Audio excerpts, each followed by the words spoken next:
오늘은 내 집은 만민이 기도하는 집이라 라는 제목의 말씀으로 누가복음 19장 41절에서 48절의 말씀을 함께 살펴보도록 하겠습니다. 제가 한 절, 여러분들이 한 절, 마지막 절은 합독하도록 하겠습니다. 가까이 오사 성을 보시고 오시며 이르시되 너도 오늘 평화에 관한 일을 알았더라면 좋을 뻔하였거니와 지금 내 눈에 숨겨졌도다.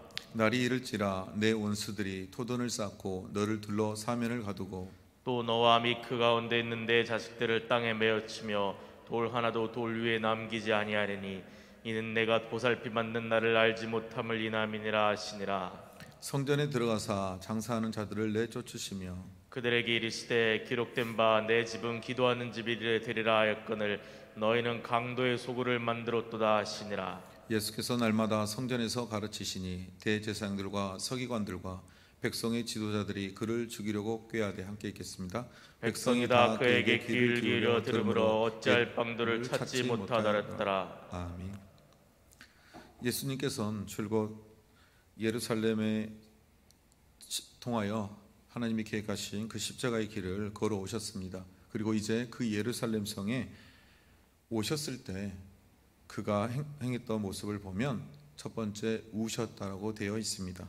여러분, 그런데 여기서는 우리가 울었다는 표현을 그냥 그렇게 흐느꼈다라고 생각할 수 있지만 원문의 뜻을 보았을 때 학자들의 견해는 그는 통곡하여 울었다라고 해석하고 있습니다. 여러분, 예수님이 예루살렘 성에 가까이 왔을 때 통곡하며 우셨을까요? 여기서 가까이라는 단어는 두 가지로 해석할 수 있는데요. 이제 성에 가까이 왔으므로 자신이 지금까지 이루고자 했던 모든 것들, 정말 하나님 나라의 복음을 전하면서 그들에게 하나님의 나라를 선포하였고 이제 그들이 자신이 하나님이 보내신 아들임을 깨닫기를 원하셨습니다. 그럼에도 불구하고 오늘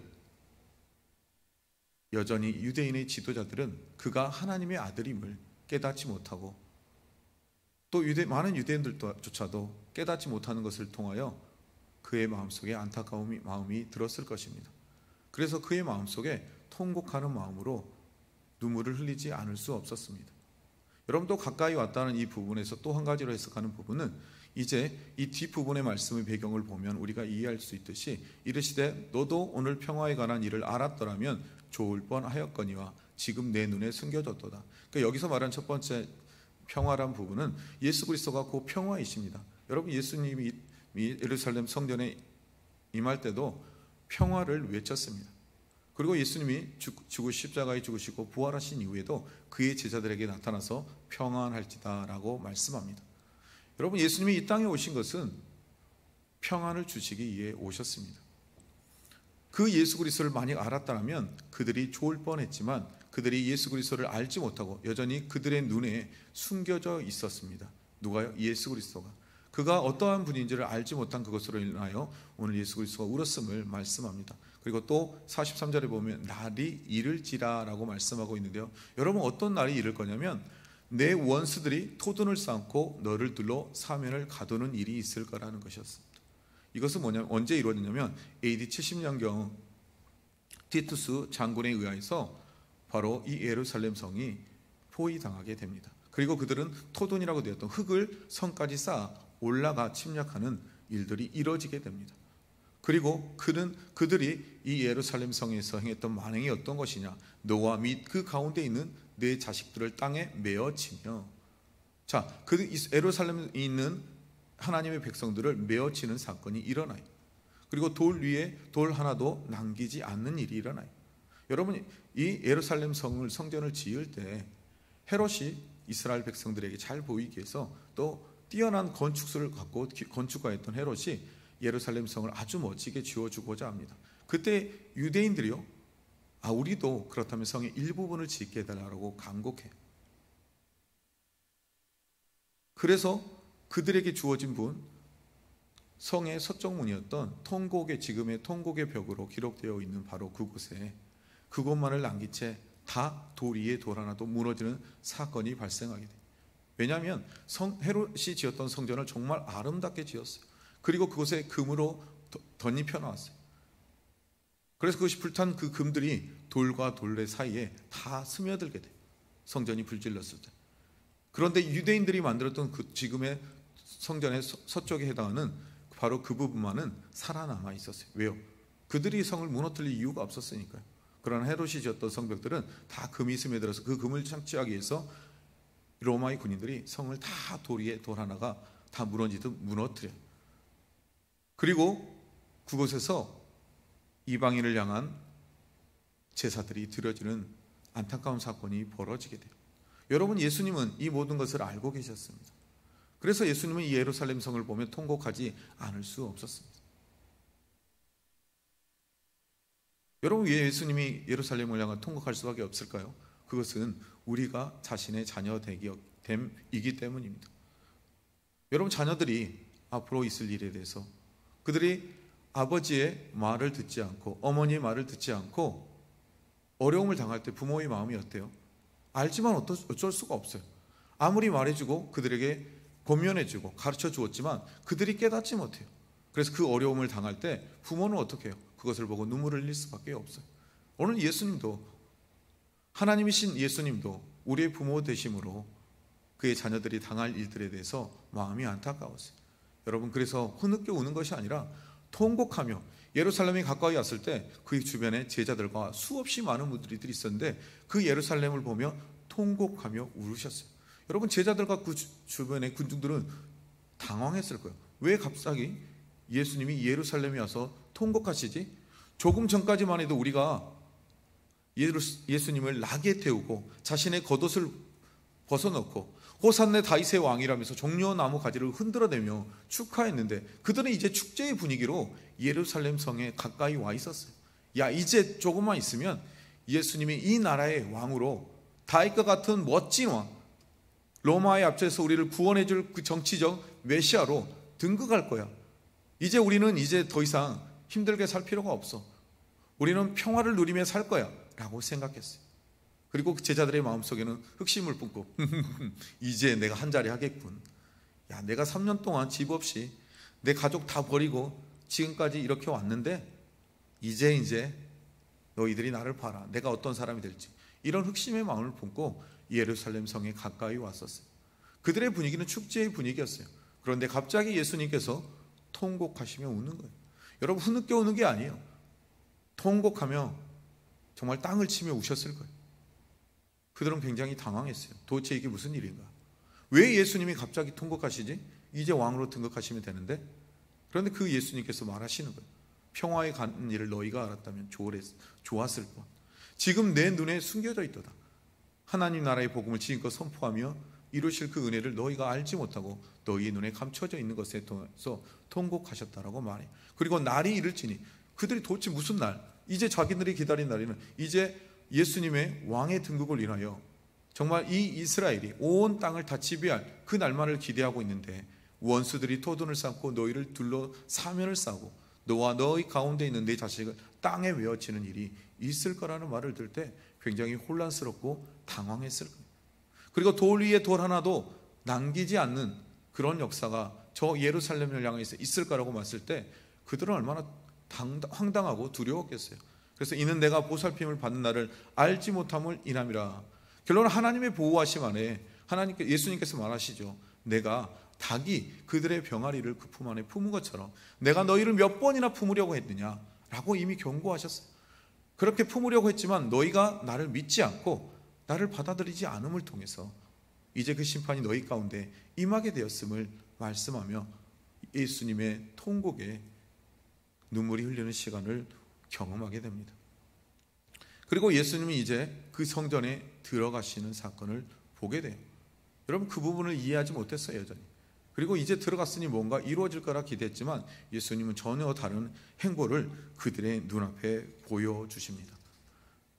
예수님이 첫 사역을 시작하기 전 예수님은 예루살렘의 성전에 들어가서 성전을 한번 이미 청결한 사건이 있었어요. 이거는 반역과 같은 자예요.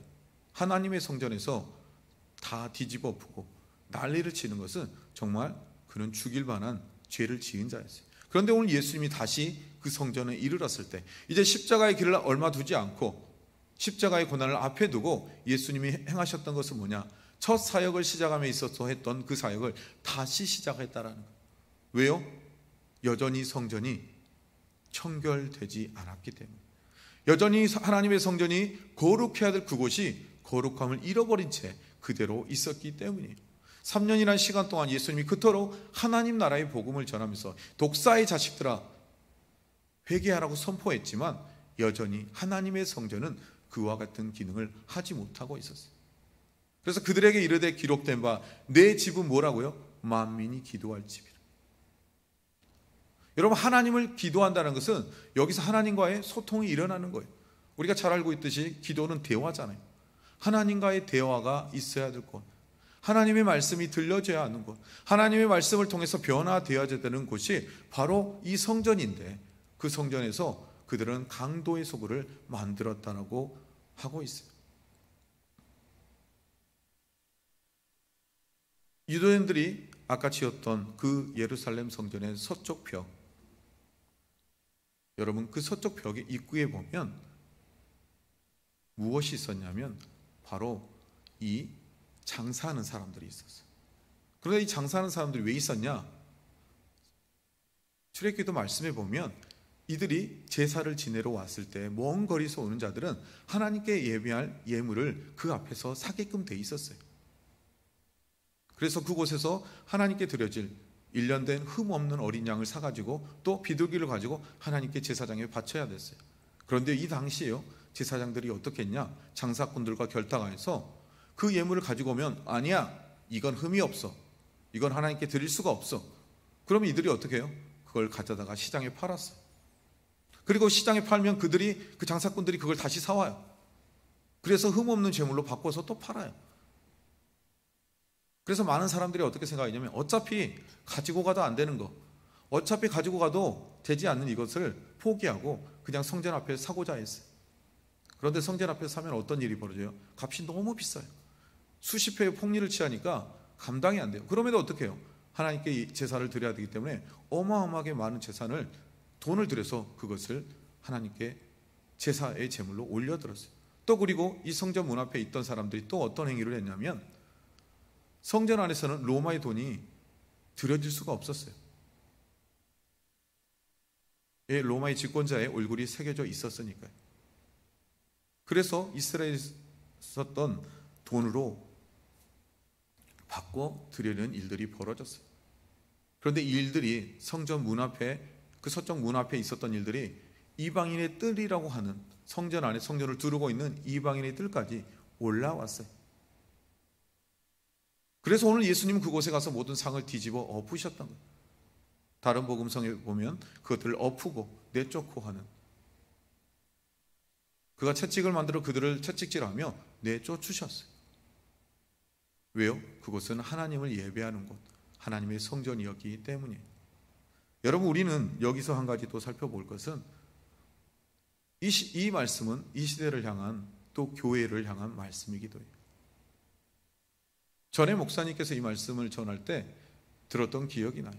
교회에서는, 우리 교회에서는 이것들을 하지 말라라고. 왜요? 성도 간에 돈을 꾸어주거나 빌려주는 일들, 오히려 꾸어줘야 된다면 그냥 주라고. 성경에도 기록되어 있죠. 누군가 이자를 취하지 말고 그냥 주라고. 교회 안에서는 돈을 사용하되 하나님의 법을 따라 그냥 주어야 해요. 그리고 교회 안에 또 이러한 일들은 잊지 말라고 했던 것이 기억이 나요. 교회 안에서는 장사의 목적으로 교회를 와서는 안 된다. 여러분, 많은 장사하는 사람들이, 사업을 하는 사람들이 큰 교회를 찾아가요. 뭐 아시죠? 많은 고객이 있기 때문이에요. 그러나 교회는 그러한 목적을 가지고 나오는 것이 아니라고 하셨어요. 하나님의 교회는 무엇이 있어야 되냐? 말씀이 있어야 돼요. 여러분, 그 말씀을 통해 주는 무엇이 있어야 돼요? 생명이 있어야 돼요. 여러분, 그 생명은 무엇으로 드러나나요? 사랑으로 드러나요. 예수 그리스도께서 계속해서 말씀하셨어요. 이 성전에 들어오기 전까지. 하나님의 율법의 가르침이 무엇이냐? 율법의 가장 최고봉이 무엇이냐? 내 마음과 목숨과 뜻과 힘을 다해 하나님을 사랑하고 내 이웃을 사랑하라고 하셨어요. 바로 성전이 가져야 할 가장 핵심은 하나님 앞에 예배하는 거예요. 그리고 하나님으로부터 주어진 말씀을 통해서 그 말씀을 따라 그 말씀을 실천하는데, 그게 뭐냐? 사랑하는 거예요. 이웃을 돌아보는 거예요. 가난한 자들을 돌보는 삶을 사는 거예요. 여러분, 이것이 하나님의 교회가 가져야 될 거예요. 그리고 이 교회는 오늘날 저와 여러분 개인을 말해요. 그리고 그 교회된 우리를 향하여 하나님을 말씀하세요. 거룩하라고. 내가 거룩하니 너희도 거룩하라고 말씀하세요. 여러분, 고린도전서 6장 19절에서 20절의 말씀에 이런 말씀이 있어요. 너희의 몸은 너희가 하나님께로부터 받은 바 너희 가운데 계신 성령의 전인 줄 알지 못하느냐. 여러분, 우리 몸은 누구를 통해서 받았다고요? 하나님으로부터. 하나님을 통해서 받은 이 성전을 어떻게 해야 되냐? 너희는 너희 자신이 것이 아님을 깨달아야 돼. 내 몸은 내 것이 아니라 하나님의 성전이에요. 그렇다면 하나님의 성전 가운데 있어야 될 가장 그 거룩함을 내 몸을 통해 드러내야 한다는. 그래서 값싼 것으로 되었으니 그런즉 너희의 몸은 값으로 산 것으로 되었으니, 결론은 성전된 우리를 누구의 값으로 샀다고? 예수 그리스도를 통하여 우리가 사게 되었다라고 말씀해요. 죄인된 우리, 죽어야 될 죄인인 우리를 예수 그리스도의 십자가의 피값으로, 자신의 아들의 생명의 값으로 우리를 사셨다라고 말씀하고 계세요. 그럼을 통해서 말씀하시는 것은 그런즉 너희 몸으로 하나님께 영광을 돌리라. 여러분, 우리의 몸을 통해 하나님이 가장 원하는 건 뭐냐? 하나님께 영광을 올려드리는 거예요. 그런데 그게 어렵냐? 그렇지 않아요. 그대로 행하는 건 어렵지만 원리는 교회가 교회됨의 원리와 똑같아요. 하나님이 그 안에 계시고 그 주신 말씀을 따라 내가 순종하며 살아가는 거예요. 말씀대로 사랑하며 살아가는 거예요. 첫 번째로 하나님을 사랑하고 이웃을 사랑하는 것. 그 사랑함의 모습은 다양하게 드러나겠죠. 어떤 사람은 봉사를 위해서, 어떤 사람은 섬김을 위해서, 어떤 사람은 자신이 가진 재물을 통해서, 어떤 사람은 자신이 갖는 재능을 통해 섬기는 것도. 여러분, 방법은 다양해요. 하지만 원리는 하나님의 말씀, 하나님의 사랑으로 우리도 사랑하는 원리를 가지라고 말씀하고 있는 거예요. 그런데 그 이후에 예수님은 이렇게 또 본문으로 돌아가 보면 이렇게 말씀해요. 성전을 청결하신 이후에 이제 예수께서 뭐요? 날마다 성전에서 가르치시니, 여러분, 이 가르치시니 누구는 좋아요? 이 말씀을 듣는 백성들은 너무나 좋았을 거예요. 그런데 그것을 싫어하는 세 사람의 부류가 있어요. 대제사장과 서기관들과 백성의 지도자들. 그들은 뭐예요? 그를 죽이고자 꾀하되.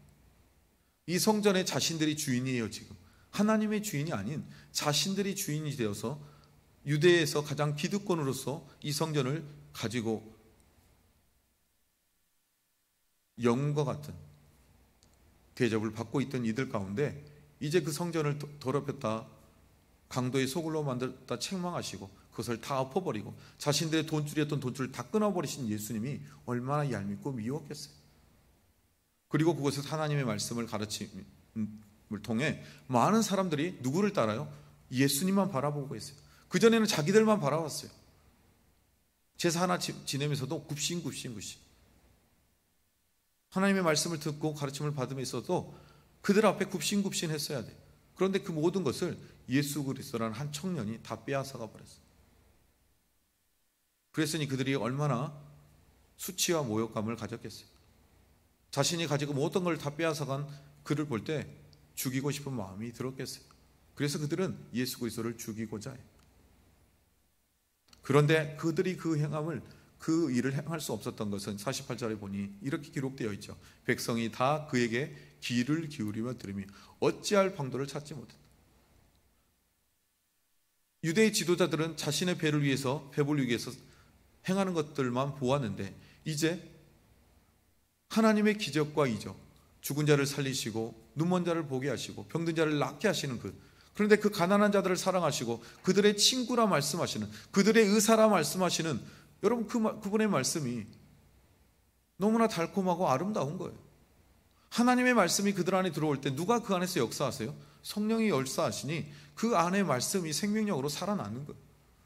그러니 그들이 어떻게 돼요? 그들의 길을 다 예수님에게로 향하게 된 거예요. 그래서 그들 또한도 아무 일을 할 수 없었던 것을 볼 수 있습니다. 여러분, 말씀을 정리해 보겠습니다. 여러분, 교회는 하나님의 성전은 만민이 기도하는 집입니다. 여러분, 그 만민이 기도한 집은 어때야 되느냐? 하나님의 말씀이 살아 숨쉬어야 합니다. 그리고 그 하나님의 말씀이 살아 숨쉬는 곳에는 하나님과의 대화가 또 살아 있어야 합니다. 그리고 그곳에는 무엇이 또 있어야 되나요? 그 하나님을 찬양하는 자들이 있어야 합니다. 찬양의 고백이 넘쳐나야 합니다. 그럼에도 그 교회가, 하나님의 성전 되어야 성전이 교회가 그 역할을 하지 못할 때, 오늘 본문의 말씀을 보면 예수님은 통곡하셨습니다. 왜요? 그 결과 성전이 멸망하게 될 것임을 알고 있었기 때문입니다. 사랑하는 성도 여러분, 오늘 예수님의 통곡이 저와 여러분의 통곡이 되어야 합니다. 이미 그 예수 그리스도의 통곡을 통해서 이 땅의 교회는 회복되었습니다. 이제 그런데 이 세대 가운데 예수 그리스도의 십자가의 보혈의 피로, 그의 통곡으로 말미암아 회복된 교회가 그 기능을 상실해 가고 있습니다. 여전히 예수님은 통곡하고 계십니다. 이미 회복되었지만. 그렇다면 예수 그리스도의 부르심을 받은 자, 세상에서 구별되어 부름 받은 자와 저와 여러분이 해야 될 것은 무엇이냐? 이 세대를 향하여, 이 세대의 교회를 향하여 주님과 같은 통곡의 눈물을 흘려야 될 줄 믿으시기 바랍니다. 시편의 기자는 말해요. 눈물로 씨앗을 뿌리는 자는 기쁨으로 단을 얻게 될 거라. 여러분, 이 시대를 향한 주님의 부르심은 무엇이냐? 이 세대를 향하여 눈물로 씨앗을 뿌리라 말씀하고 있는 거예요. 주님이 그랬던 것처럼, 주님이 앞서가시면서 보였던 것처럼 우리에게 요구하시는 것입니다. 이 세대를 향하여, 이 세대의 교회를 향하여 너희가 나를 위하여 내가 그랬던 것처럼 이 교회와 세대를 위하여 눈물의 씨앗을 뿌리라 말씀하신 것을 보면서 교회 안에 여러분 어떤 어려움이 있는 것으로 말미암아 그것을 비방하고 조롱하는 것이 아니라 눈물 흘리는 자로 그것을 위하여 기도하게 하시고, 우리의 다음 세대를 보면서 대학교만 가면 다 떠나버리는 우리의 다음 세대들, 그들을 향하여 우리가 또 뭘 해야 될까요? 눈물로 씨앗을 뿌려야 합니다. 그러면 나중에 비록 지금은 그렇게 보이지만 그들이 다시 이 자리를 다 메꾸며 우리가 그랬듯이, 아니 우리 주님이 그랬듯이 눈물로 씨앗을 뿌리는 우리의 다음, 믿음의 다음 세대들이 될 것입니다. 여러분, 여러분이 이곳에 있는 것은 우리의 부모 세대들이, 우리 그 윗세대들이 그랬기 때문이에요. 우리 교회 안에 보면 장로님도, 안수집사님도, 권사님도 예전에는 마음껏 노셨잖아요. 그죠? 술도 마셔보고 담배도 피워보고 싸움도 해보고 나쁜 짓도 해보고, 그런데 지금 거룩하게 앉아있잖아요. 왜요? 그분들의 눈물의 씨앗이 있었기 때문에, 주님의 눈물의 씨앗이 있었기 때문에. 그렇다면 우리가 해야 될 것은 그들을 책망하고 그들을 비방하는 것이 아니라 그 세대를 위하여 주님이 그랬던 것처럼, 우리의 믿음의 선배들이 그랬던 것처럼 우리도 지금 당장에 그래 보이지 않지만 우리가 뿌려진 눈물의 씨앗이 나중에 다 기쁨의 단으로 여러분의 옆에 비어있는 그 자리에 채워지는 놀라운 역사를 보게 될 것입니다. 그와 같은 축복을 누리는 저와 여러분이 되기를 주님의 이름으로 축복합니다. 자, 그리고 두 번째로 성전에 청결해야 합니다. 그것을 위해서 우리가 무엇을 해야 되냐? 성전을 청결하는 일에 저와 여러분이 앞장서야 합니다. 내가 먼저 그 성전됨으로 거룩한 모습으로 내 삶을 바꿔갈 때 우리의 자녀 세대들은 우리를 보게 됩니다. 여러분, 다음 세대들이요, 그 교회를 떠나는 이유가 무엇이냐? 부모 세대 때문이라고 미국의 많은 학자들이 설문조사를 통해서 그것을 알게 되었답니다. 왜요? 우리나라는 교회가 비록 멀리서 오는 분도 있어요. 그런데 외국은 교회를 갈 때 보면 10분, 20분, 30분은 가는 게 아니에요. 적게는 30분에서 1시간, 많게는 몇 시간을 차를 타고 하나님께 예배하러 가는데, 그 차 안에서 이루어지는 일들이 부모들이 교회를 비방하고 조롱하고 교회 안에 성도들의 말을 한대요. 여러분, 그 말을 듣던 다음 세대들이 야, 이런 교회 왜 가? 근데 이 자녀 세대들이 그렇게 설문조사를 통해서 고백한 거래요. 아, 그런 교회는 갈 필요가 없어. 그래서 이 자녀 세대들이 대학교만 가면 이제 내 힘으로 무언가를 할 수 있는 시기가 되면 하나님의 교회를 떠나게 된다라는 거예요. 여러분, 우리가 먼저 내 삶을 돌아봐야 합니다. 두렵고 떨리는 마음으로 우리의 자녀 세대들 앞에서 우리의 입술을 점검해야 합니다. 우리가 먼저 거룩해지도록, 우리가 먼저 사랑하도록, 그럼에도 불구하고 사랑하는 모습을 보일 때 우리의 자녀 세대들이 다시금 돌아와 이 교회 안에 하나님의 거룩한 성전, 정말 내 집은 만민이 기도하는 집이라고 했던 그 아름다운 성전을 회복하게 될 것임을 여러분 기억하시기 바랍니다. 그리고 그 축복을 누리는 저와 여러분이 되시길 주님의 이름으로 축복드립니다. 기도하시겠습니다. 사랑이 많으신 아버지 하나님, 감사합니다. 정말 이 마지막 시대를 살아가면서 우리가 정말 안타까워하고 어찌해야 될지를 모르는 우리 가운데 주님은 우리에게 모범으로 보여주셨습니다.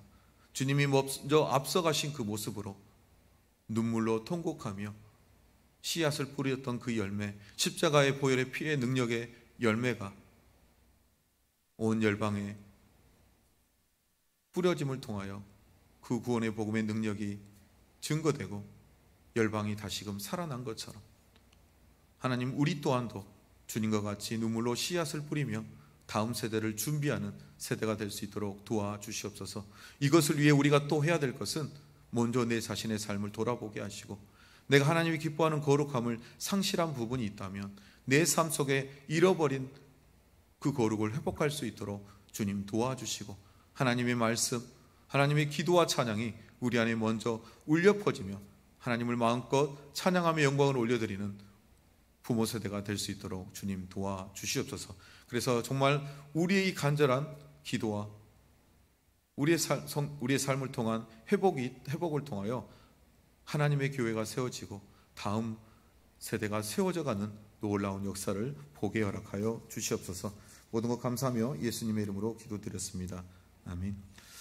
시간 우리 또 함께 말씀을 잡고 기도할 것은 이 세대를 향한 주님의 눈물이 되게 하소서. 여러분, 이 세대를 향한 주님의 눈물이 저와 여러분이 되게 해달라고 기도해 주시고, 하나님의 성전으로서 거룩한 삶을 날마다 살아내도록 주님 나를 인도하여 주시고 내 안에 하나님의 거룩함을 지켜내게 해달라고 이 시간 기도하고, 사랑하는 목사님과 또 가정을 위해서, 또 안식년 동안 또 우리 교회를 위해서, 또 어려움을 당하고 있는 사랑하는 성도들을 위해서, 그리고 여러분이 가지고 온 각자의 기도 제목을 하나님께 올려드리며 이 시간 기도의 자리로 나가도록 하겠습니다. 기도하시겠습니다.